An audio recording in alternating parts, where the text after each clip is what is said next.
सभी विद्यार्थियों को नमस्कार। स्वागत है आप सबका आपके अपने स्टडी विथ आरके में।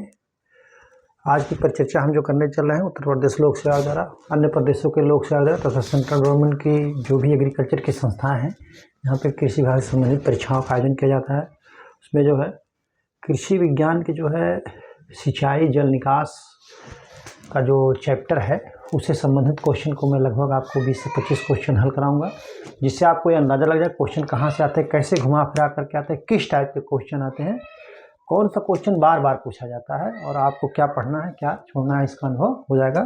तो आप परिचर्चा में मेरे साथ अंत तक बने रहें। प्रश्न नंबर एक कह रहा है बिंदु स्राव होता है।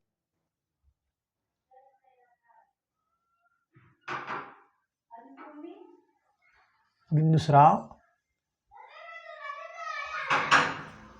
होता है, कह रहा है बिंदु स्राव होता है। क्या होता है?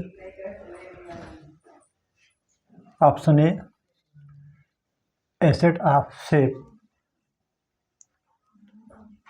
Asset of sap, ascent of sap. दूसरा बी कह रहा है ट्रांसपीरेशन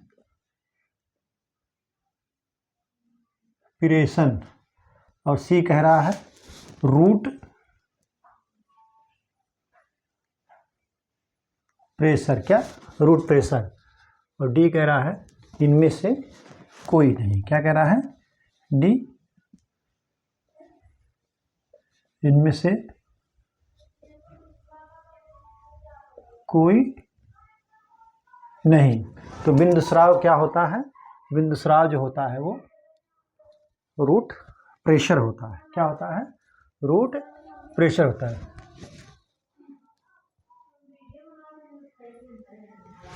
जो ये क्या होता है, रूट प्रेशर जो होता है वो धनात्मक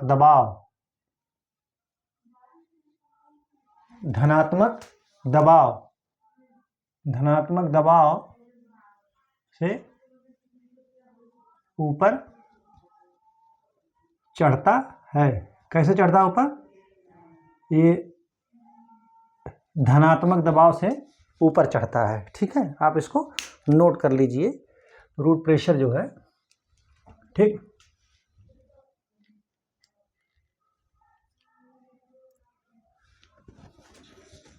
और ये दिन रात दोनों समय होता रहता है डिक्टेशन जो है। ठीक है। क्वेश्चन नंबर दो क्या कह रहा है? जल का घनत्व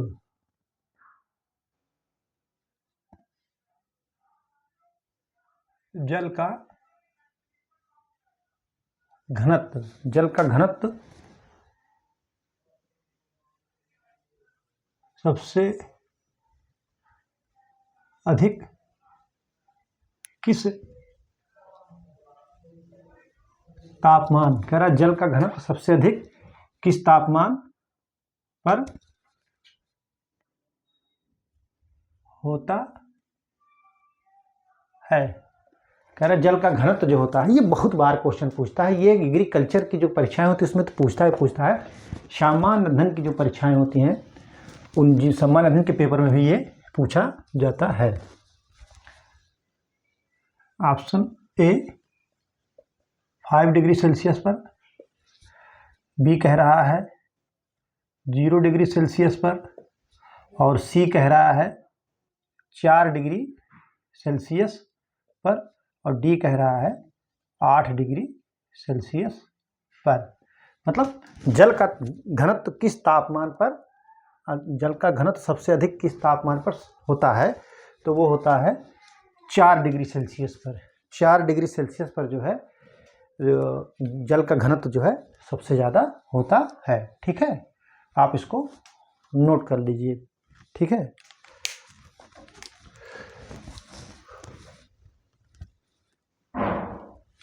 जब घनत्व ज़्यादा होगा तो आयतन क्या होगा? न्यूनतम होगा। आयतन न्यूनतम। जब घनत्व ज़्यादा होगा तो आयतन जो है वो न्यूनतम होगा। ठीक है, आप इसको नोट कर लीजिए। ठीक है,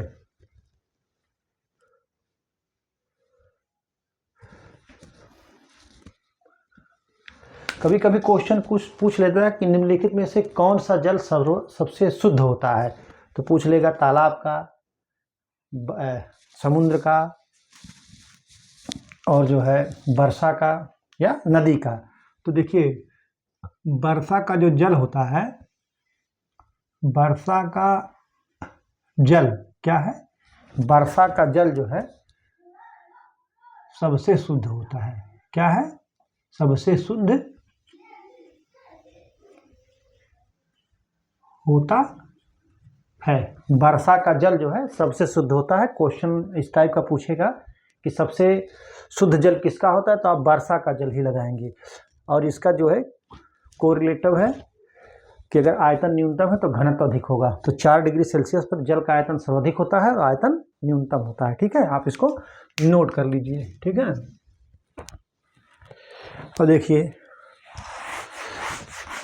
अगला क्वेश्चन कह रहा है, ये बहुत पूछा जाता है, इसको तो हर एग्रीकल्चर के बच्चे को की जबान पे रटा होना चाहिए और रटा हुआ रहता है कि गेहूं की प्रथम सिंचाई कब की जाती है, या गेहूं की सबसे क्रिटिकल सिंचाई कौन सी है। तो गेहूं की प्रथम सिंचाई सबसे क्रिटिकल है और वो जो है CRI जो है क्राउन रूट इनिशिएशन जो है क्या है, क्रांति का अवस्था है। CRI गेहूं में सिंचाई की क्रांति का अवस्था है। क्या है, क्रांतिक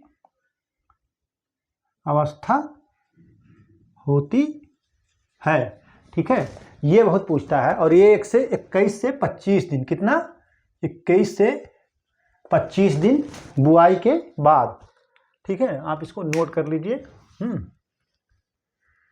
देखिए, अगर पानी की उपलब्धता हो तो गेहूं में कितनी सिंचाई मांगी जाती है, 6 सिंचाई। गेहूं की 6 सिंचाई होती है। कितना, 6 सिंचाई। गेहूं में कितनी सिंचाई की जाती है, 6 सिंचाई की जाती है अगर पानी की उपलब्धता हो तो। ठीक, वाटर हार्वेस्टिंग कह रहा है, वाटर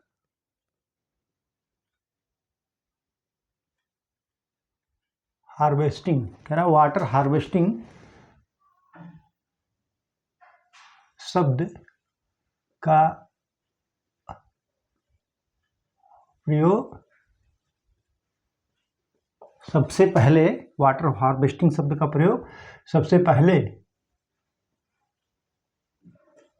वाटर हार्वेस्टिंग शब्द का प्रयोग सबसे पहले किसने किया था। कह रहा कि सबसे पहले किसने किया था।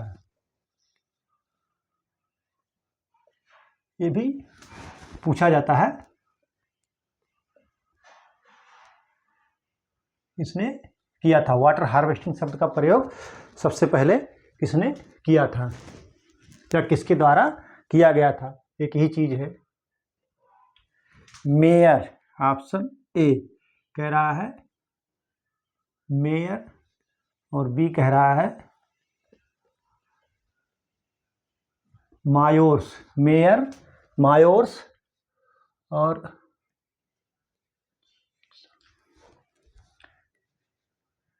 डॉक्टर GH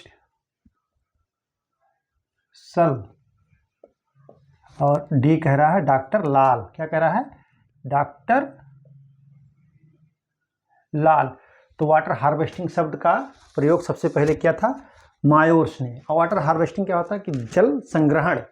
वाटर हार्वेस्टिंग जो होता है उसका हिंदी होता है जल संग्रहण। ठीक है, आप इसको नोट कर लीजिए।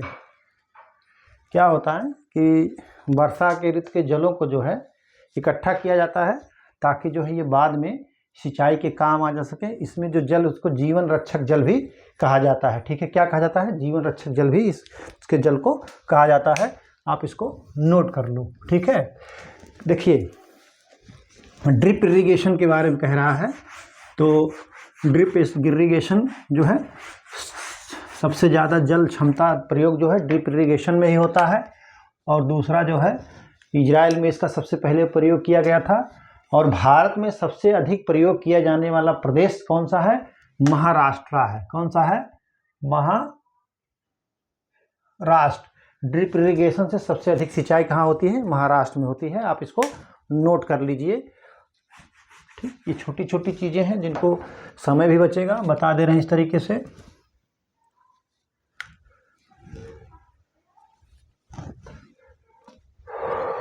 कह रहा है ड्रिप ड्रिप ड्रिप ड्रिप सिंचाई की अवधारणा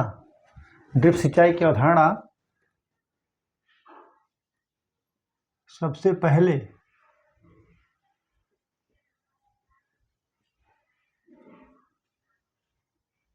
किसने दी थी, या ड्रिप सिंचाई की अवधारणा किसने दी थी? Option A pascal,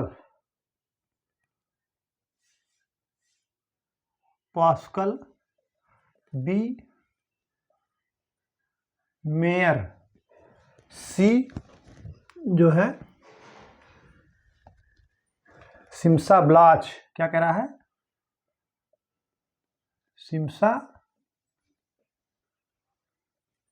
ब्लाच। डी जो है मायोर्स। तो क्या कह रहा है कि ड्रिप इरिगेशन की अवधारणा, ड्रिप इरिगेशन क्या है? ड्रिप इरिगेशन सिंचाई की अवधारणा सबसे पहले किसने दी थी? तो ड्रिप इरिगेशन की सिंचाई की अवधारणा सबसे पहले सिमसा ब्लाच ने दी थी। किसने दी थी? या किसने खोज किया या किसने बनाया? ये सिमसा ब्लाच ने। ठीक है, आप इसको नोट कर लीजिए कि सिमसा ब्लाच ने ही जो है ड्रिप इरिगेशन की अवधारणा शुरू की। इसको जो है ड्रिप इरिगेशन को जो है ये एक इजरायली वैज्ञानिक थे। जानते हैं आप कि ड्रिप इरिगेशन की जो सिंचाई, ड्रिप सिंचाई जो है, टपक सिंचाई जिसको कहते हैं, बूंद बूंद सिंचाई, ड्रिप इरिगेशन, टपक सिंचाई, बूंद बूंद सिंचाई, ये तीनों शब्द अगर रहेंगे, टपकन सिंचाई, इस तरीके के शब्द रहेंगे तो आप समझिएगा कि ड्रिप इरिगेशन की बात कर रहा है। तो सिमसा ब्लाचा क्या था? एक इंजीनियर थे जिन्होंने, ये इजराइल के रहने वाले थे और यहीं हुए हैं इसकी ड्रिप इरिगेशन की अवधारणा जो है किया इन्होंने। ठीक है, मैं आपको बता चुका हूँ कि ऐसे पाइप बिछाई जाती हैं और जो है वो बनाया जाता है होल जड़ के पास पौधों के, उससे जो है सिंचाई वहीं दी जाती है जहाँ आवश्यकता होती है, मतलब पौधे जहाँ पे रहते हैं। क्वेश्चन नंबर 5 कह रहा है प्रथम सिंचाई आयोग कब गठित हुआ था? भारत में। कहाँ? भारत में प्रथम सिंचाई, क्या कहता है? भारत में प्रथम सिंचाई आयोग का गठन कब हुआ था? भारत में प्रथम सिंचाई आयोग का गठन कब हुआ था? ऑप्शन ए 1901 में, बी 1951 में, सी 1961 में, और डी कह रहा है 1971 में। तो भारत में प्रथम सिंचाई आयोग का गठन कब हुआ था? 1901 में हुआ था। उस समय गवर्नर भारत का कौन था? वायसराय, गवर्नर नहीं, वायसराय जो है लॉर्ड कर्जन। कौन था? Lord Curzon. ठीक है, आप इसको नोट कर लीजिए कि भारत में प्रथम सिंचाई का आयोग का गठन जो है 1941 में हुआ था। और इसके जो है प्रथम अध्यक्ष कौन थे?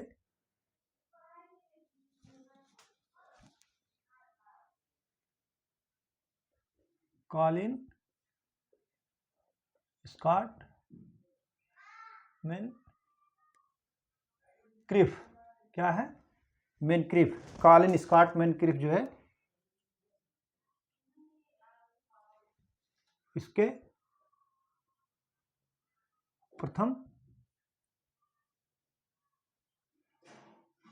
अध्यक्ष थे। प्रथम सिंचाई आयोग जो बना था 1901 में, उसके प्रथम अध्यक्ष जौन कौन थे? कॉलिन स्कॉट जो है, कॉलिन स्कॉट मैनक्रीफ इसके प्रथम अध्यक्ष थे। सिंचाई आयोग के अध्यक्ष कौन था? Colin Scott Moncrieff. ठीक है, आप इसको नोट कर लो। ठीक,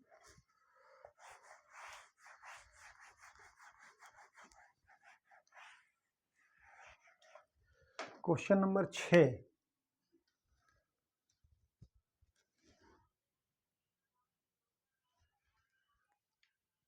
अंतःसरण का अभिप्राय क्या है? कह रहा है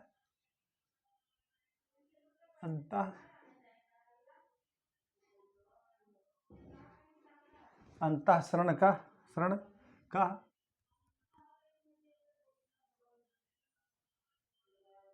अभिप्राय क्या है? क्या होता है या क्या है? ठीक है, द्रव का, ऑप्शन ए कह रहा है द्रव का एक माध्यम, क्या कह रहा है? द्रव का एक माध्यम से दूसरे माध्यम में प्रवेश करना। क्या कह रहा है? द्रव का एक माध्यम से दूसरे माध्यम में प्रवेश करना। ऑप्शन बी कह रहा है जो है खेत के पानी का बाहर जाना। क्या कह रहा है? खेत के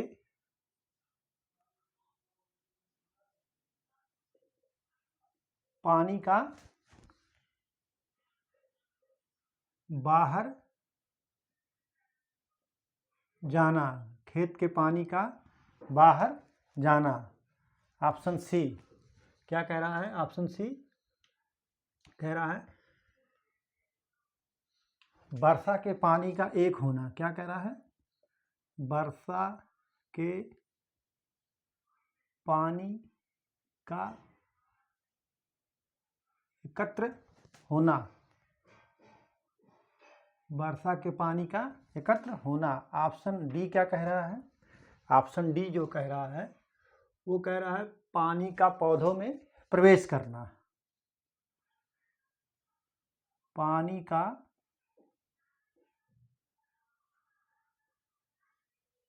पौधों में प्रवेश करना।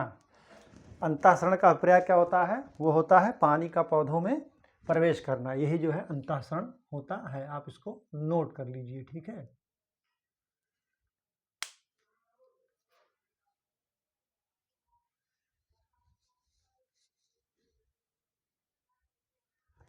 अंतःसरण की क्रिया जो है कि कारण ही किशमिश फूल जाती है, क्योंकि उसमें पानी प्रवेश करती है। ठीक है, आप इसको नोट कर लीजिए। अगला क्वेश्चन कह रहा है, देखिए, जल निधि, धान की जल निधि प्रजाति क्या है? तो वो जलमग्न एरिया में बोने के लिए है। जल निधि से ही आपको क्लियर हो जाना चाहिए कि जल निधि वैरायटी है या प्रजाति या किस्म है। तो वो जो है जलमग्न एरिया, यानी जहाँ ज़्यादा जल होगी वहीं पर उसका सोइंग किया जाएगा। ठीक है, आप इसको नोट कर लीजिए। क्या चाहती है जल निधि प्रजाति? क्या चाहती है? तो अधिक जलभराव चाहती है। हिल एंड स्टोलन, देखिए बहुत ही महत्वपूर्ण क्वेश्चन है। कह रहा है हिल एवं स्टोलन। क्या कह रहा है? हिल एवं स्टोलन सिंचाई की सबसे अधिक क्रांतिक अवस्था है। हिल एंड स्टोलन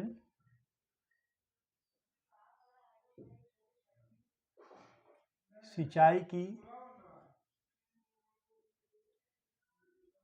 क्रांतिक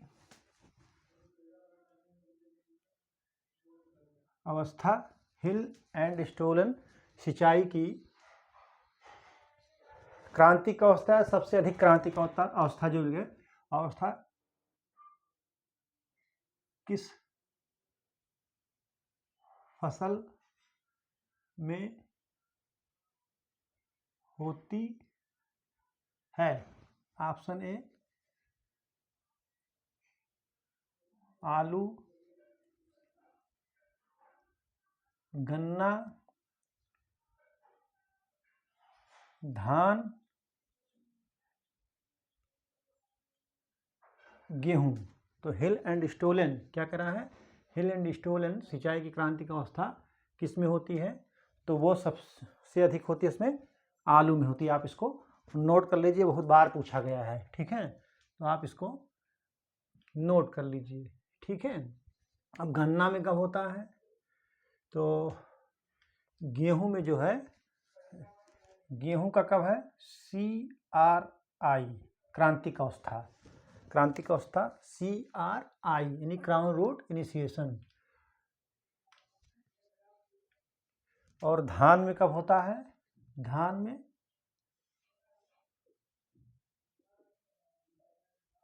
टिलरिंग और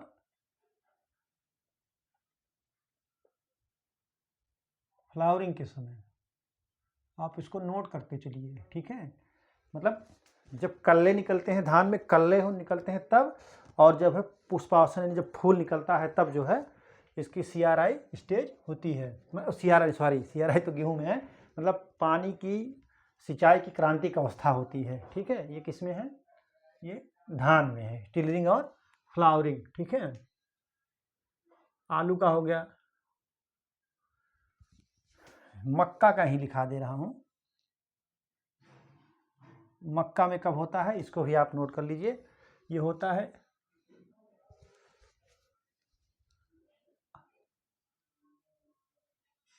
early vegetative growth, early vegetative growth तथा टेसलिंग के समय। कब? टेसलिंग के समय सिंचाई की क्रांतिक अवस्था, ठीक है। लहसुन और प्याज का लिखा दे रहा हूं आपको यहीं पर। लहसुन प्याज में जो जब बल्ब बनते हैं, कब? जो बल्ब बनता है, ठीक है। प्याज में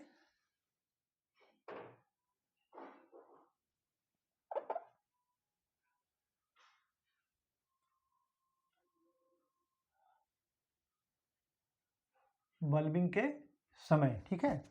देखिए हिल एंड स्टोलन आलू में है क्रांतिक अवस्था सिंचाई की, मक्का में जो अर्ली वेजिटेटिव ग्रोथ तथा टेलरिंग के समय, और धान में टिलरिंग तथा फ्लावरिंग के समय, यानी कल्ले जब फूटते हैं तब, और जब जो है फूल निकलता है। गेहूं में CRI आप जान ही रहे हैं। लहसुन प्याज में जो है बल्बिंग, जब उसका बल्ब फॉर्मेशन शुरू हो जाता है, बल्ब बनना शुरू हो जाता है, तब उसको आवश्यक क्रांतिक अवस्था सिंचाई की होती है। आप इसको नोट कर लिए, ठीक।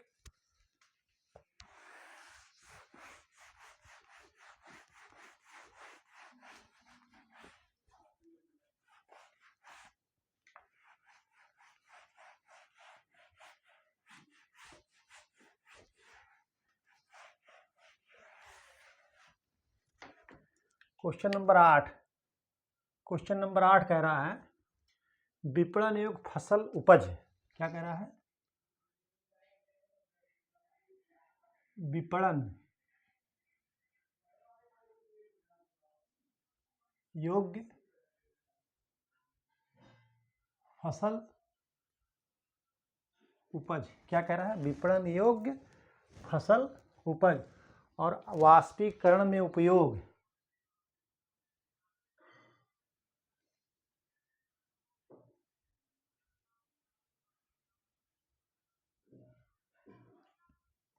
वाष्पीकरण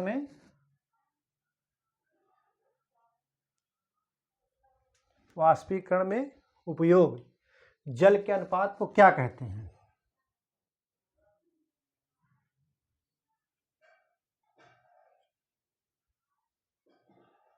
अनुपात को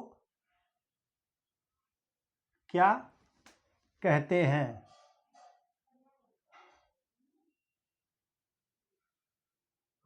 कह रहा है विपणन योग्य फसल उपज और वाष्पीकरण में उपयोग जल के अनुपात को क्या कहते हैं? ऑप्शन ए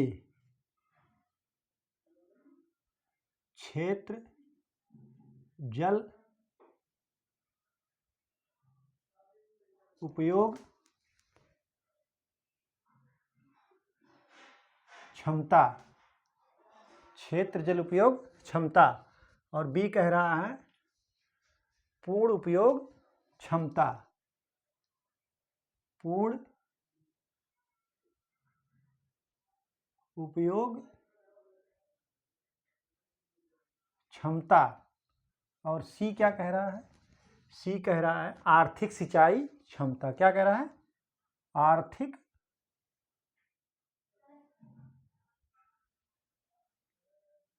सिंचाई क्षमता, और डी कह रहा है, डी क्या कह रहा है? डी कह रहा है जल उपयोग क्षमता। क्या कह रहा है? जल उपयोग क्षमता।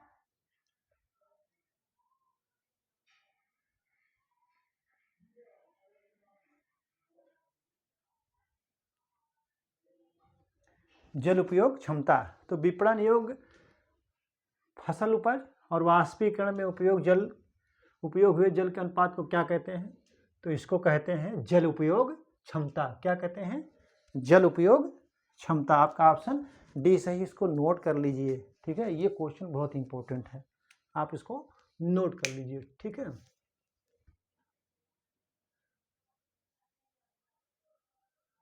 अगला क्वेश्चन क्या कह रहा है? ये मैं बहुत बार बता चुका हूँ, केवल मुंह से बताऊंगा आपको, बोल करके लिखाऊंगा नहीं आपको।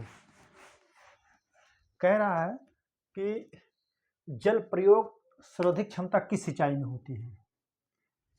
तो किसमें? मैंने आपको बताया किसमें? बूंद बूंद टपक सिंचाई, ड्रिप इरिगेशन में जो है सर्वाधिक जल क्षमता प्रयोग होती है ड्रिप इरिगेशन में, टपक सिंचाई में, बूंद बूंद सिंचाई में। ठीक है,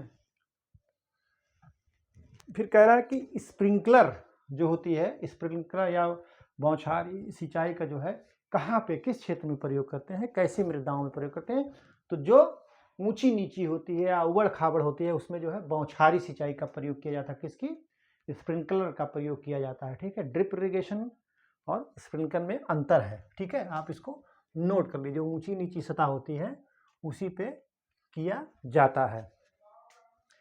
कह रहा है, अगला क्वेश्चन कह रहा है कि अम्लीय वर्षा के लिए जिम्मेदार कौन है या किसके कारण होता है? तो अभी मैंने क्वेश्चन पिछली क्लास में आपको बताया कि जो है नाइट्रस ऑक्साइड तथा सल्फर डाइऑक्साइड के कारण जो है अम्लीय वर्षा होती है। किसके कारण अम्लीय वर्षा होती है? सल्फर डाइऑक्साइड और नाइट्रस ऑक्साइड के कारण होती है। किसके कारण? जो है नाइट्रोजन ऑक्साइड के कारण कह सकते हैं, या नाइट्रस ऑक्साइड कहिए। ठीक है, ये आप इसको नोट कर लीजिए। ये सामान्य अध्ययन में भी ये क्वेश्चन पूछता है, एग्रीकल्चर में तो जो पूछता है, सामान्य अध्ययन के जो पेपर होते हैं उसमें भी पूछा जाता है। ठीक है,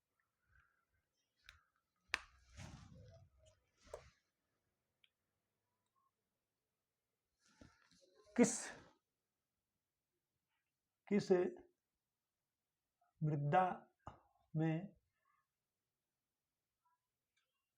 सर्वाधिक, कह रहा है किस मृदा में सर्वाधिक जल धारण क्षमता होती है? कह रहा है किस मृदा में सर्वाधिक जल धारण क्षमता होती है? आप ऑप्शन ए कह रहा है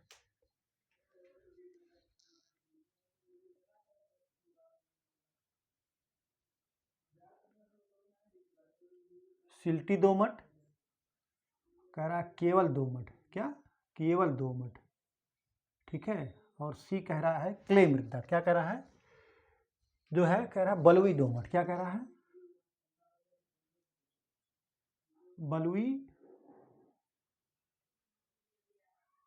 दोमट। क्या कह रहा है? बलुई दोमट। ठीक है, और डी कह रहा है क्ले दोमट। क्या कह रहा है? D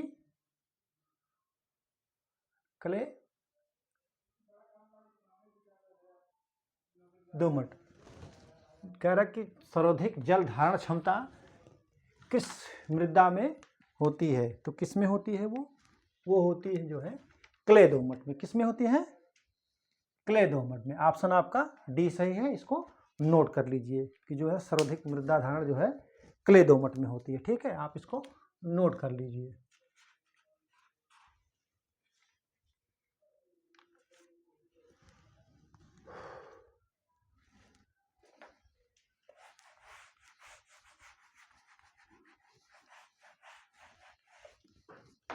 question number 10।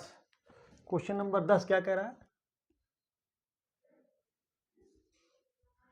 मुरझान बिंदु पर होता है, यही क्वेश्चन हूबहू लिखा है, यही हम लिखा दे रहे हैं आपको।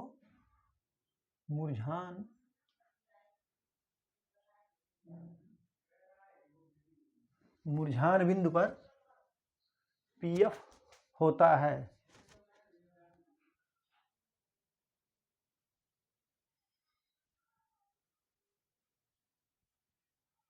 मुरझान बिंदु पर पीएफ होता है। क्या होता है? ऑप्शन ए 5, बी 3.5, सी कह रहा है 4.5 और डी कह रहा है 4.18। ठीक है, तो ये जो होता है ये होगा 4.8। ये एक्चुअल में होता है 4.20, लेकिन ऑप्शन में जो है 4.18 दिया है, तो यही माना जाएगा 4.18 यही होगा आपका। ठीक है,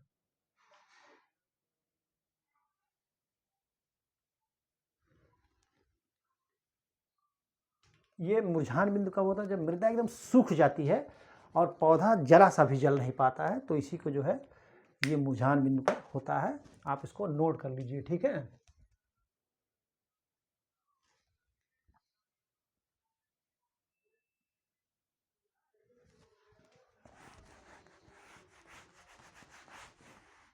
अगला क्वेश्चन नंबर 11। क्वेश्चन नंबर 11 क्या कह रहा है? क्वेश्चन नंबर 11 कह रहा है कि पानी की वह मात्रा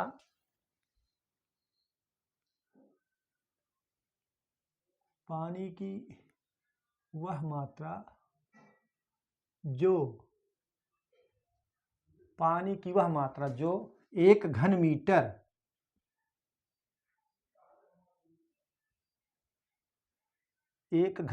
मीटर क्या कह रहा है? 1 घन मीटर प्रति सेकंड की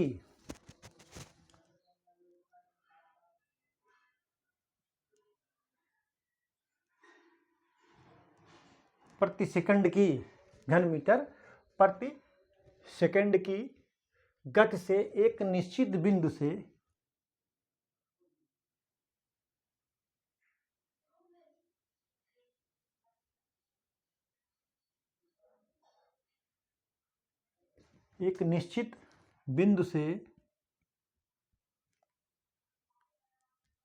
एक निश्चित बिंदु से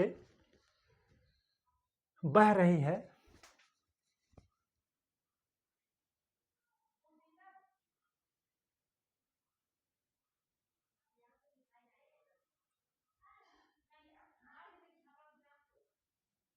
उसे क्या कहते हैं?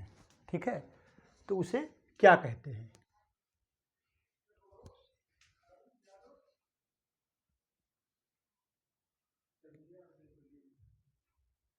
कि उसे कहते हैं क्यू में एकड़ इंच क्या कहते हैं? तीसरा ऑप्शन कह रहा है एकड़ इंच और डी कहता है इनमें से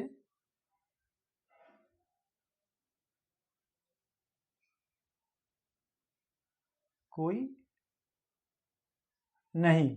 तो पानी की वह मात्रा जो 1 घन मीटर प्रति सेकंड की गति से एक निश्चित बिंदु से बह रही, उसे क्या कहते हैं? उसे कहते हैं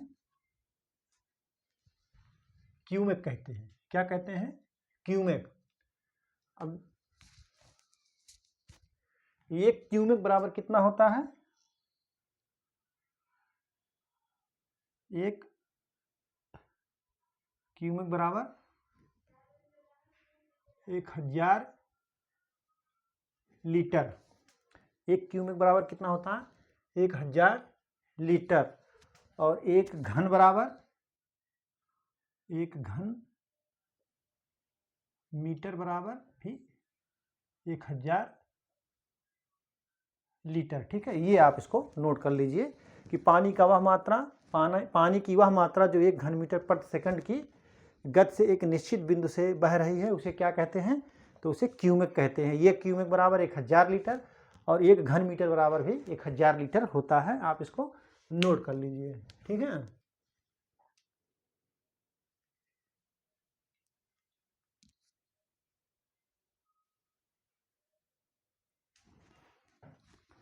अगला क्वेश्चन कह रहा है कि गेहूं की फसल की हम बुआई किए हैं और एक ही सिंचाई उपलब्ध हो, हमारे पास या किसान के पास जो है एक से अधिक सिंचाई की व्यवस्था ना हो, तो किस अवस्था में उसको करना चाहिए? तो उसको जो है क्राउन रूट इनिशिएशन अथवा हिंदी में कहते हैं ताज मूल अवस्था पर करनी चाहिए। आप इसको नोट कर लीजिए, बहुत क्वेश्चन पूछा जाता है। ठीक है, कह रहा निम्नलिखित में से कौन सी सिंचाई सर्वाधिक प्रभावकारी होती है? तो कौन सी होती है? टपक सिंचाई। टपक सिंचाई इसलिए प्रभावकारी होती है क्योंकि उसको जो है पानी जो है जड़ के पास ही दिया जाता है। कहाँ? जैसे ये जड़ है तो ये पाइप है, ये भी पौधा है और ये भी पौधा है, तो यहीं पर दिया जाता है। कहाँ? यहीं पर। टपक सिंचाई जो है यहाँ मतलब पौधे के पास ही दी जाती है, इसलिए जो है टपक सिंचाई सबसे ज़्यादा प्रभावकारी कौन सिंचाई होती है? वो टपक सिंचाई होती है, जिसको ड्रिप इरिगेशन कहते हैं या बूंद बूंद सिंचाई कहते हैं। ठीक है,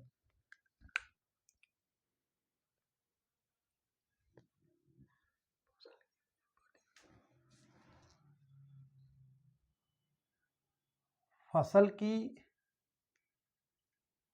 उपज में प्रति यूनिट पानी, क्या कह रहा है? फसल की उपज में प्रति यूनिट पानी जो फसल के वाष्पन जो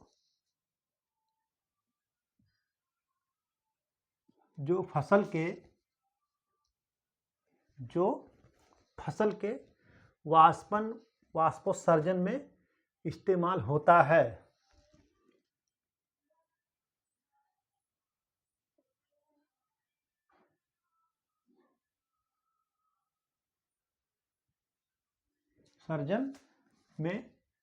वाष्पोत्सर्जन में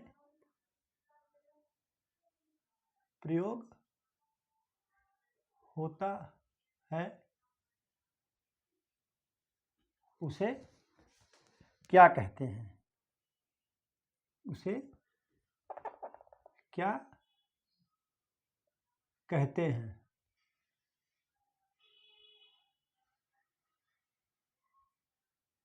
ठीक है, ऑप्शन ए जो है जल प्रयोग क्षमता के रूप में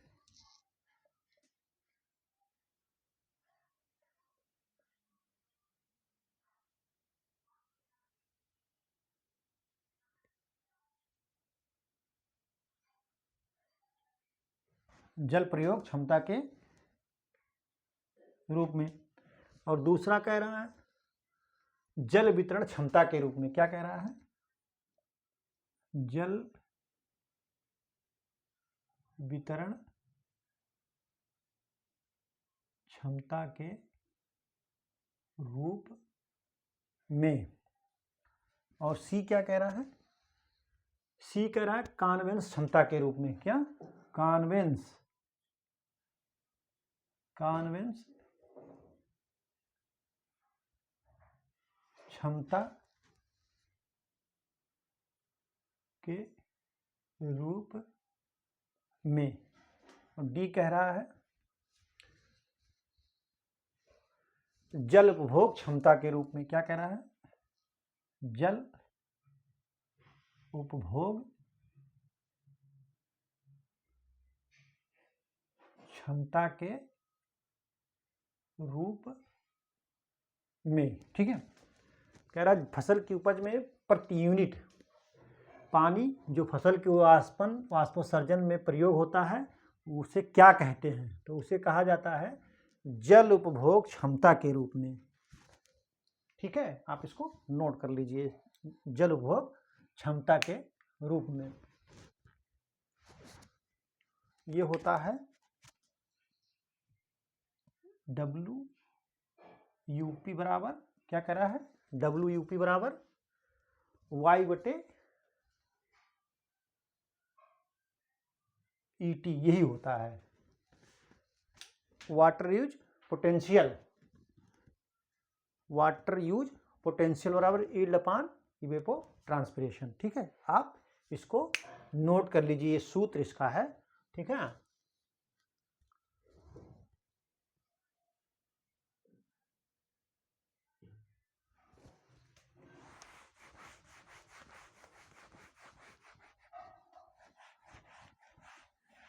अगला क्वेश्चन कह रहा है कि अगर अरहर की फसल में फूल आने के समय, क्या कह रहा है, अरहर की फसल में फूल आने के समय यदि सिंचाई कर देते हैं तो क्या प्रभाव पड़ता है, अरहर की फसल में फूल आने पर अगर सिंचाई कर दे तो क्या प्रभाव पड़ता है?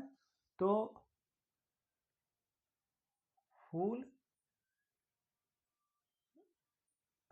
झड़ जाएगा, और फूल जब झड़ जाएगा तो उपज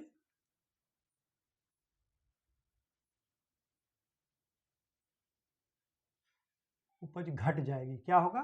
फूल अरहर में अगर सिंचाई कर देते हैं, अरहर में फूल आने के समय सिंचाई करने पर फूल झड़ जाएगा तथा उपज घट जाएगी। क्या होगा? तथा उपज घट जाएगी, ये होता है, ठीक है। आप इसको नोट कर लीजिए, ठीक है।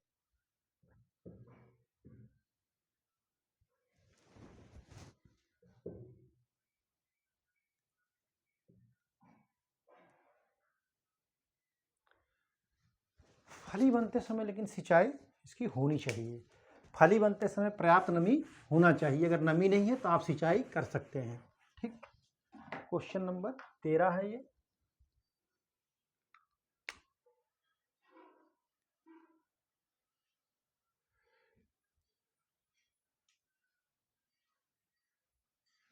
कह रहा है कि सबसे अधिक सिंचाई वाला, यानी सबसे अधिक सिंचाई प्रतिशतता में कहाँ पर होती है? तो पंजाब में होती है। सबसे अधिक सिंचाई जो है सिंचित प्रदेश कौन सा है? पंजाब है।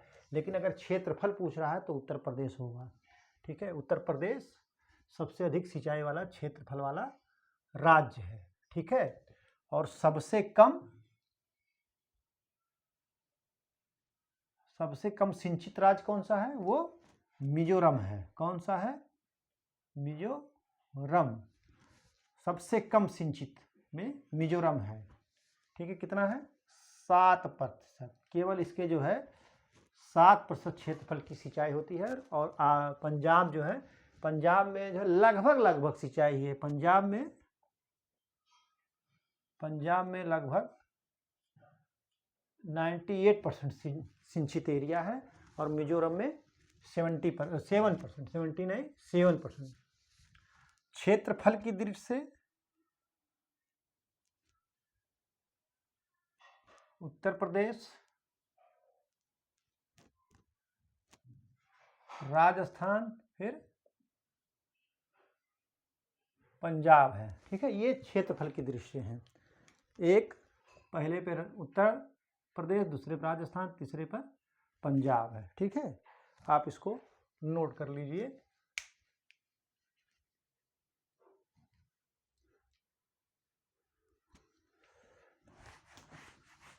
अगला क्वेश्चन कह रहा है भारत में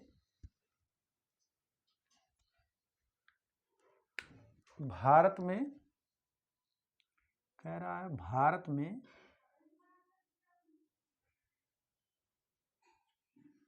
सिंचाई का, भारत में सिंचाई का सबसे बड़ा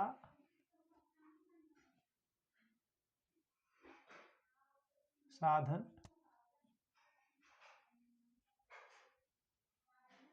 कौन सा है? कह रहा है कि भारत में सिंचाई का सबसे बड़ा साधन कौन सा है? ऑप्शन ए तालाब और कुएं,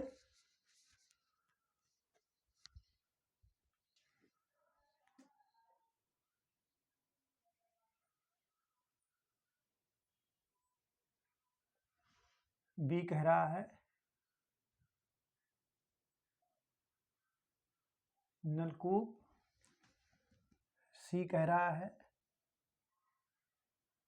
नहरें, क्या कह रहा है? सी नहरें, और डी कह रहा है इनमें से कोई नहीं। तो भारत में सिंचाई का सबसे बड़ा साधन कौन सा है? वो नहर है। नहरों से जो है सिंचाई सबसे अधिक होती है। किससे होती है सबसे अधिक? नहरों से होती है। ठीक है। दूसरे पे नलकूप है, से लगभग 40 से 45% सिंचाई जो है नहर द्वारा होती है। उसके बाद नलकूप है। ठीक है, कौन है? नलकूप है। ठीक है। तमिलनाडु में सबसे अधिक सिंचाई जो है कुएं से होती है। आप इसको नोट कर लिए, तमिलनाडु में है सबसे ज़्यादा सिंचाई किससे होती है? कुएं से होती है। ठीक, आप इसको ही नोट कर लीजिए, कभी कभी पूछ लेता है। और भारत में सबसे बड़ा सिंचाई का स्रोत नहर है।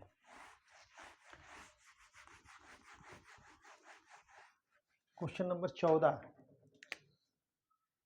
क्वेश्चन नंबर 14 जो है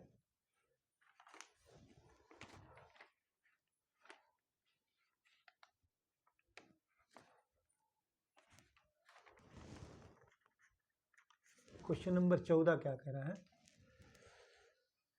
गेहूं में अगर 3 सिंचाई, क्या है? गेहूं की फसल में अगर 3 सिंचाई उपलब्ध हो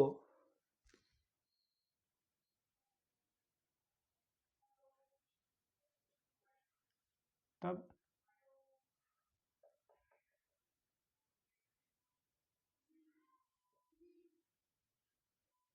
कब करनी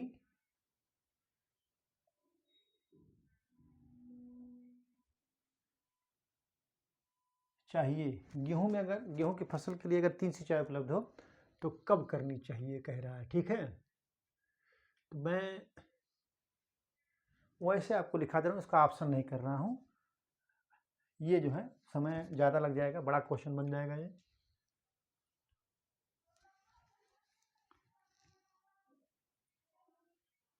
CRI, ठीक है। दूसरा गांठ बनने,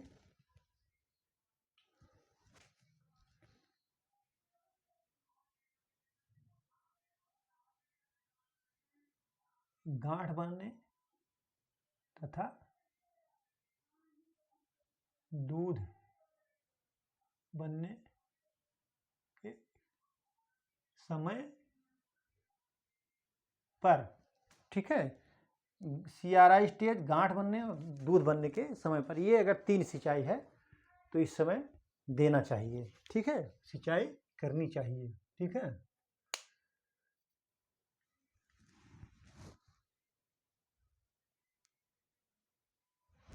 आप इसको नोट कर लीजिए।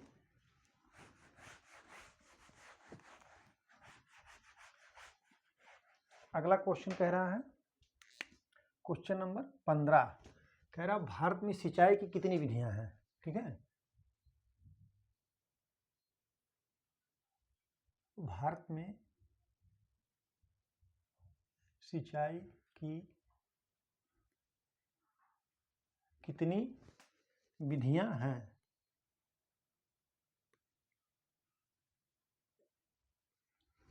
भारत में सिंचाई की कितनी विधियां हैं?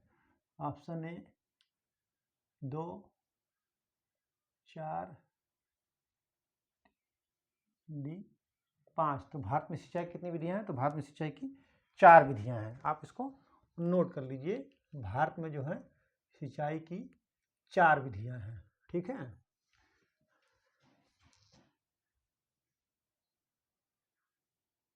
एक कह रहा धरातलीय,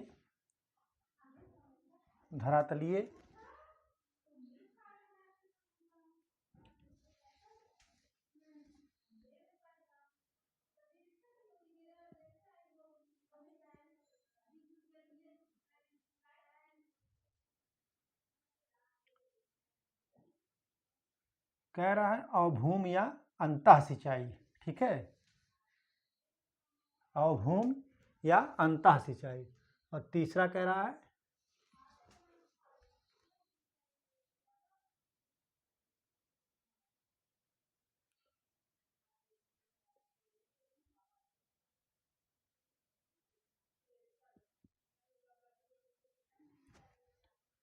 चौथा फव्वारा या छिड़काव सिंचाई।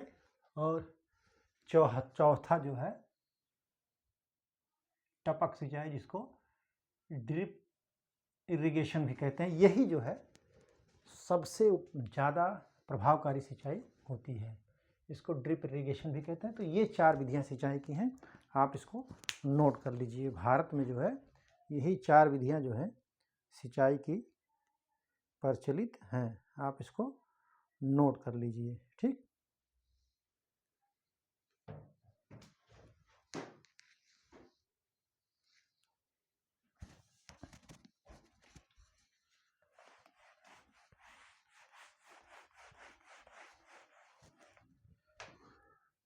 क्वेश्चन नंबर 16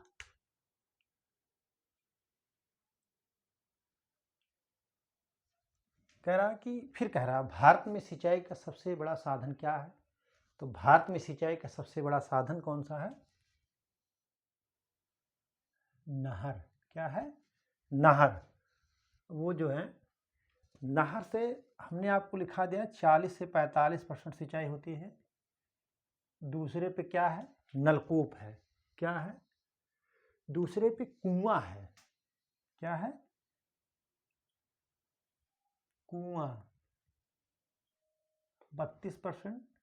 तीसरे पे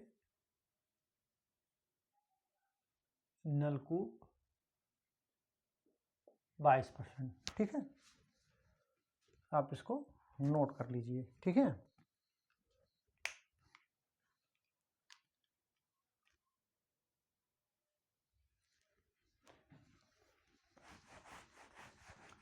अगला क्वेश्चन 16 कह रहा वह जल जो आवश्यकता से अधिक हो, वह जल जो आवश्यकता से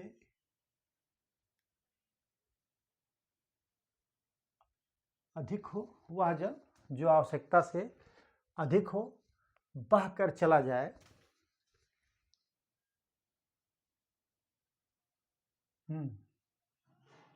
चला जाए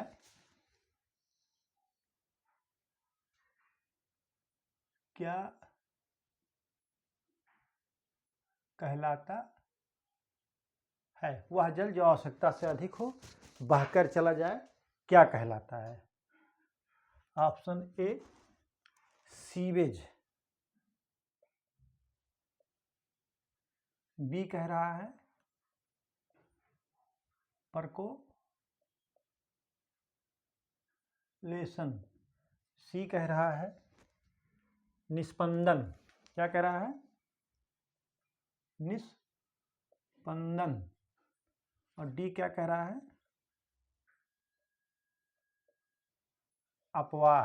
तो वह जल जो आवश्यकता से अधिक हो बहकर चला जाता है उसको क्या कहते हैं? अपवाह, यानी इंग्लिश में इसको कहते हैं रन ऑफ। क्या कहते हैं इसको इंग्लिश में? Run of. ठीक है, आप इसको नोट कर लीजिए। ठीक है, तो जो है